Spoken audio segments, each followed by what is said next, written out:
Which of the following instruments measure infrared radiation. Infrared radiation कौन सा instrument major कर सकता है? फेनोग्राफ, पायरहिलियोमीटर, कैथोमीटर या बोलोमीटर। तो इसका सही आंसर आपने बताना है। तो जहाँ पे हम बात करें, जो हमारे पास क्या हो जाती हैं, इंफ्रारेड रेडिएशंस होती हैं। इंफ्रारेड रेडिएशन जो इलेक्ट्रोमैग्नेटिक रेडिएशन ही हैं, और ये बाय हीटिंग ऑफ मटेरियल से ही निकलती हैं, ठीक है।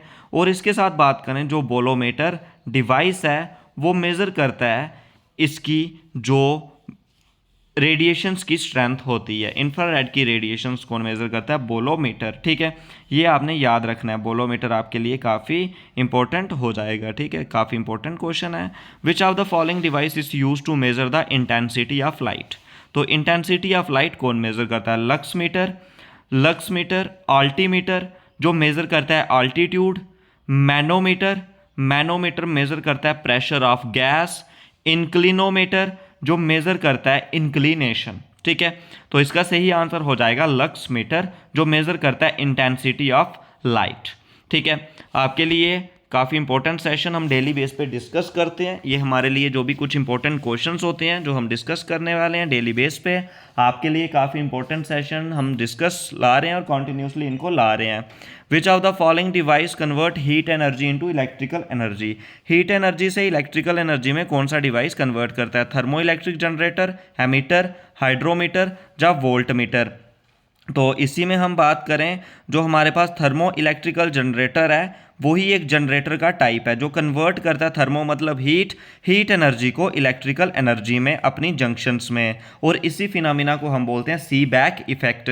यानी कि जो थर्मो इलेक्ट्रिक जनरेटर है वो जनरेटर है जो कन्वर्ट करता है हीट एनर्जी को इलेक्ट्रिकल एनर्जी में, ठीक है। इसी फिनोमिना को हम बोलते हैं सी बैक इफेक्ट। एमीटर क्या मेज़र करता है? जो करंट की वैल्यू मेज़र करता है एक सर्किट से कितनी करंट पास हुई। और हाइड्रोमीटर एक डिवाइस है जो मेज़र करता है रिलेटिव डेंसिटी जो बियोंसी के बेस पे है। और वोल्ट मीटर मेजर करता है पोटेंशियल डिफरेंस अक्रॉस सर्किट, ठीक है। तो हम चलते हैं अब नेक्स्ट क्वेश्चन की तरफ। जो हमारा नेक्स्ट क्वेश्चन आ जाएगा, the acceleration experience by an object a free fall is independent of its velocity, pressure, mass या एनर्जी। जो एक्सेलरेशन होती है जब फ्री फॉल में, वो किससे इंडिपेंडेंट होती है? तो फ्री फॉल की बात करें, जब हम लिफ्ट में बैठे होते हैं उधर हमें फ्री फॉल का केस जो दिखने को मिलता है। तो फ्री फॉल एक्सेलरेशन में क्या होता है? जो एक्सेलरेशन ड्यू टू ग्रेविटी होती है, और ड्यूरिंग फ्री फॉल में वो किससे इंडिपेंडेंट रहती है? मास से, यानी कि उससे मास पे कोई भी फर्क नहीं पड़ता। तो इसका सही आंसर क्या हो जाएगा? मास इसका सही आंसर आपका हो जाएगा। Atomic mass unit is, atomic mass जो यूनिट है वो किसका है? 1/12 ऑफ द मास ऑफ किसका हो जाएगा? कार्बन 12 या कार्बन 14, नाइट्रोजन या ऑक्सीजन। तो वो क्या हो जाता है? 6C12, यानी कि 1 एटॉमिक मास यूनिट होता है हमारे पास 1.66 इंटू 10⁻⁻27 kg। तो ये आपके लिए काफ़ी इंपॉर्टेंट, बेनिफिशियल और यूजफुल सेशंस है आपके अपकमिंग JKSSB एग्जाम्स के लिए, फॉरेस्टर के लिए और JKP के लिए, एनी अदर JKSSB एग्जाम्स के लिए काफ़ी इंपॉर्टेंट सेशन हम डेली बेसिस पे लाते हैं। सुबह 8 बजे इंग्लिश का सेशन होता है और शाम को 8 बजे GS का सेशन। वीडियो के नीचे PDF का लिंक मिलेगा डिस्क्रिप्शन में टेलीग्राम का, टेलीग्राम को ज्वाइन कर लो। वहां से फ्री ऑफ कॉस्ट आपको सारी की सारी available PDF, important study material and important sources आपको वहां पे प्रोवाइड हो जाएंगे। चलते हैं अब आगे बढ़ते हैं। To hear a distinct echo the time interval between the original sound and the reflective sound must be at least 0.1, 0.2 या 2। तो जहाँ पे हम बात करें, जो इको है, इको क्या होती है? रिपीटेशन होती है ओरिजिनल साउंड की। किसकी वजह से? रिफ्लेक्शन की वजह से। और जो हमारा ब्रेन है इसको रिटेन कर सकता है 0.1 सेकेंड के लिए। तो 0.1 इज द राइट आंसर इस क्वेश्चन का आपका हो जाएगा ऑप्शन नंबर बी। तो यहाँ पे हमने मोमेंटम निकालना है। तो मोमेंटम में हमें मास भी दी है और वेलोसिटी भी दी है। मोमेंटम यानी कि मोमेंटम को हम पी से रिप्रेजेंट करते हैं और पी का फार्मूला हमारे पास हो जाता है m इंटू बी, यानी कि P is equal to m into B, mass into velocity. तो 400 इंटू 25, 400 इंटू 25 करेंगे, 400 इंटू 0.25 तो आ जाएगा हमारे पास 100, ठीक है। तो 100 kg metre by second square. इसका सही आंसर आप मीटर बाय सेकेंड -1, ठीक है, मीटर बाय सेकेंड जो हमारे पास मोमेंटम आ जाता है। तो ऑप्शन नंबर इसका क्या हो जाएगा, मोमेंटम वाले का हमारा option number B is the right answer आपका हो जाएगा, ठीक है। तो चलते हैं नेक्स्ट क्वेश्चन की तरफ। Kirchhoff junction law is the consequence of, जो किरचॉफ लॉ है वो किस पे कॉन्सिक्वेंस देते हैं। किरचॉफ लॉ दो लॉस हैं। पहला लॉ क्या बात करता है, जितने भी करंट है summation of all the current meeting at a point is zero, यानी कि incoming current plus outgoing current is equal to उनका सम जीरो आता है। नेक्स्ट क्या बात करता है, जो sum of EMF and potential difference होता है वो जीरो के बराबर होता है। तो जो हमारे पास किरचॉफ जंक्शन लॉ है वो हम क्या बात करते हैं, कंजर्वेशन ऑफ चार्ज की बात करते हैं। इसमें ऑप्शन नंबर क्या हो जाएगा, conservation of electrical charge. Option number D is the right answer आपका हो जाएगा। विच of the following factor does not effect the rate of evaporation. तो रेट ऑफ इवेपोरेशन किससे इफेक्ट ना ही होता, सरफेस एरिया से, टेम्परेचर से, डेंसिटी से या मास से। तो इसका सही आंसर आपका क्या होना चाहिए, जो रेट ऑफ इवेपोरेशन है does not depend on the mass of the liquid, ठीक है, does not depend upon the mass of liquid. तो ये आपने याद रखना है। नेक्स्ट क्वेश्चन की हम बात करते हैं, which of the following device is use to measure the wind speed. Wind speed हम किससे मेजर करते हैं, इसमें बात करें जो एनीमोमीटर है, एनीमोमीटर डिटरमाइन करता है speed and direction of wind. और स्पेक्ट्रोमीटर इंस्ट्रूमेंट है जो स्टडी करता है जो प्रॉपर्टीज ऑफ लाइट होती हैं ईएम स्पेक्ट्रम में। एनीमोमीटर बात कर दी हमने। एनीमोमीटर क्या करता है, जो एयर की डायरेक्शन बताता है, विंड की, ठीक है। और एरोमीटर जो डेंसिटी ऑफ एयर बताता है। स्पीडोमीटर इंस्टेंटेनियस स्पीड बताता है। तो इसका सही आंसर आपका एनीमोमीटर हो जाएगा। विच of the following object is heated the molecule of object. अगर कोई भी ऑब्जेक्ट है उसको हीट करे, उसके मॉलिक्यूल एनर्जी लूज होगी, बिगिन टू मूव फास्टर करेंगे, हैवियर होंगे, या इनमें से कुछ भी नहीं होगा।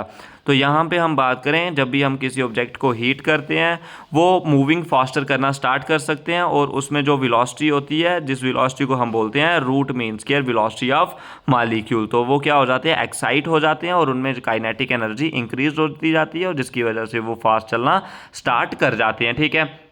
The resistance of a conductor is inversely proportional to the, जो रेजिस्टेंस है वो किस पे डिपेंड करती है, लेंथ, टेम्परेचर, एरिया सभी पे डिपेंड करती है, लेकिन किसके इन्वर्सली प्रोपोर्शनल होती है।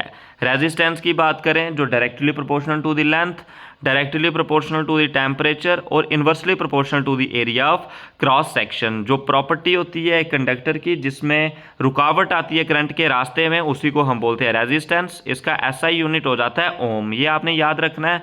तो इसका एरिया ऑफ क्रॉस सेक्शन आ जाएगा। Magnetic field inside a solenoid is, magnetic field एक सोलेनाइड के अंदर इंक्रीज होती है, एंड से दूसरे एंड में सेम रहती है, जब वेरीज करती है पॉइंट टू पॉइंट, या कुछ भी नहीं होता है। तो यहाँ पे हम इसकी बात करेंगे, जो सोलेनाइड है एक सिलेंड्रिकल कॉइल है जिसको हमें टाइटली बाउंड किया होता है और उसमें टर्न किए होते हैं कॉन्टिन्यूसली, उसका जो डायमीटर रहता है वो सेम ही रहता है, उसको हम बोलते हैं सोलेनाइड। और जो मैग्नेटिक फील्ड प्रोड्यूस होती है इसके अराउंड, वो जो मैग्नेटिक फील्ड सोलेनाइड में होती है वो यूनिफॉर्म और पैरेलल रहती है। तो यहाँ पे ही हम बात करें, जो मैग्नेटिक फील्ड इसमें क्या रहती है, यूनिफॉर्म रहती है इसके एंड से, एक एंड से दूसरे एंड के बीच। तो ऑप्शन नंबर बी इसका बिल्कुल सही आंसर आपका रहेगा। नेक्स्ट क्वेश्चन की बात करें, जो फाउंटेन पेन होता है, फाउंटेन पेन कौन से प्रिंसिपल पे वर्क करता है, सरफेस टेंशन पे, कैपिलैरिटी पे, आर्किमिडीज पे, या फ्रिक्शनल फोर्स पे। तो हमारे पास क्या आ जाएगा, जो हमारे पास फाउंटेन पेन होता है, फाउंटेन पेन से जो हम लिखते हैं वो हमारे कैपिलैरिटी एक्शन पे डिपेंड करता है। तो आपके लिए ये काफ़ी इंपॉर्टेंट हो जाएगा। जो फिनोमेना फाउंटेन पेन का रहता है उसमें जो निब होती है उसमें फाइब्रस टिप होती है, और जिसके कारण वो ऊपर से ऊपर उसकी लिक्विड है जो राइस होता रहता है, ठीक है। ये आपने याद रखना है, due to the action of capillarity, ठीक है। SI unit and dimension of magnetic flux, magnetic flux का एसआई यूनिट क्या हो जाएगा, SI unit of magnetic flux हमारे पास क्या हो जाता है, वेबर हो जाता है, ठीक है। SI unit of magnetic flux इसका वेबर हो जाता है। मैग्नेटिक फ्लक्स का फार्मूला फोर्स बाय चार्ज, ये आपने याद रखना है। और इसकी एमएलटी क्या हो जाती है, इसकी एमएलटी आपने बतानी हो ML2 T-2 और A-1, ये आपने याद रखना है, वेबर ML2 T-2 A-1। तो ऑप्शन नंबर बी इसका बिल्कुल राइट और करेक्ट आंसर आपका हो जाएगा। आपके इसके लिए ये क्वेश्चन आपके हर एग्जाम में पूछे जाते हैं, चाहे एसएससी जीडी से लेके एसएससी सीजीएल तक आपके यही क्वेश्चन आपके एग्जाम में आएंगे और सभी ये क्वेश्चन आपके एग्जाम में आते हैं। एक 250 वाट का इलेक्ट्रिक बल्ब है, उसको 10 घंटे हम एक दिन में यूज़ कर रहे हैं, बताओ एक दिन में कितनी एनर्जी हमने कंज्यूम करी, तो ये आपने बताना है। अब पावर, तो पावर हमें दी गई है, पावर का फार्मूला हमें पता है किसके बराबर होता है, यानी कि जहाँ पे हमने एनर्जी निकालनी है तो एनर्जी का फार्मूला किसके बराबर होता है, पावर इनटू टाइम। तो जहाँ पे हमारे पास पावर कितनी है 250 वाट, तो 250 वाट कितने किलो वाट होता है, 0.25 किलो वाट हो गया। और टाइम कितना है हमारे पास, टाइम हमें दिया गया है 10 घंटे। अगर एक दिन के 10 घंटे हो गए तो टोटल कितनी पावर लग रही है 2.5 किलो वाट आवर, यानी कि इतनी एनर्जी हमारी यूज़ हो रही है एक दिन की 2.5 किलो वाट आवर अगर 250 वाट का बल्ब लगाया हुआ है। ठीक है, नेक्स्ट बात करें मैग्नेटिक फ्लक्स का एसआई यूनिट बताना है। एसआई यूनिट होता है जो मैग्नेटिक फ्लक्स का, तो वो वेबर हो जाता है ml2 t-2 और a-1, इसका हमारा डायमेंशनल फार्मूला हो जाएगा। ठीक है, ये सारा कुछ आपने याद रखना है, काफ़ी इंपॉर्टेंट है। सुबह 8 बजे इंग्लिश का सेशन और शाम को 8 बजे जीएस का सेशन, और इसकी इंपॉर्टेंट पीडीएफ आपको डिस्क्रिप्शन पे मिल जाएगा लिंक टेलीग्राम का, उसको ज्वाइन करके वहाँ से फ्री ऑफ कॉस्ट सभी पीडीएफ को डाउनलोड कर सकते हो। Newton loss of motion introduce the concept of, जो न्यूटन लॉस ऑफ मोशन है उन्होंने कौन सा जो कॉन्सेप्ट है वो इंट्रोड्यूस करा था, फोर्स, एंगुलर मोमेंटम, वेलोसिटी या एक्सेलरेशन। तो जहां पे हम बात करते हैं इस क्वेश्चन में जो न्यूटन लॉस ऑफ मोशन है उन्होंने कॉन्सेप्ट दिया था फोर्स का, यानी कि force is equal to the product of mass into acceleration अपने सेकंड लॉ में। ठीक है, ये आप याद रख सकते हो। Which of the following is incorrect in term of transformer, transformer होता है जो कभी भी जो एनर्जी प्रोड्यूस नहीं करता। प्रिंसिपल इज म्यूचुअल इंडक्शन, तो इनकोरेक्ट बताना, ये भी सही हो जाएगा। Energy is produce or lost, तो इसमें जो एनर्जी होती है वो प्रोड्यूस या लॉस होती है। और ट्रांसफार्मर में जो स्टेप अप और स्टेप डाउन ट्रांसफार्मर यूज़ करते हैं, इसमें प्रिंसिपल म्यूचुअल इंडक्शन रहता है। और इसमें जो नंबर ऑफ टर्न्स होते हैं प्राइमरी कॉइल में वो ग्रेटर होते हैं सेकेंडरी कॉइल्स में। ठीक है, और जो इसमें परफॉर्मेंस की बात करें इस क्वेश्चन में तो आपका क्या आ जाएगा, इनकोरेक्ट आपने इस क्वेश्चन का सही आंसर बताना है। तो इनकोरेक्ट इनमें से कौन सी टर्म इसमें रहती है, तो इनकोरेक्ट के लिए हम जहाँ पे इसका बताएंगे आपको, जो स्टेप डाउन और स्टेप डाउन ट्रांसफार्मर रहता है इसके लिए हमारा जो एनर्जी इसमें प्रोड्यूस या नुकसान होती है ये सही नहीं है। ठीक है, which of the but is the relation between viscosity and blood and water, viscosity blood and क्या, जो ब्लड है तो इधर दिया गया both are equal, water is more viscous, blood is more viscous, तो ब्लड जो ज़्यादा विस्कस है पानी से। ठीक है, उसके बाद नेक्स्ट बात करें instrument major infrared radiation, infrared radiation बता दिया बोलोमीटर मेजर करता है। ठीक है, बोलोमीटर मेजर हमारा क्या करता है, इंफ्रारेड रेडिएशन। ठीक है, उसके बाद नेक्स्ट दिया गया intensity of light, lux meter करता है, altimeter altitude, manometer pressure of gas, inclinometer inclination करता है, convert heat energy into electrical energy कौन करता है, थर्मो इलेक्ट्रिकल जनरेटर, और इसी इफेक्ट को बोलते हैं सीबैक इफेक्ट।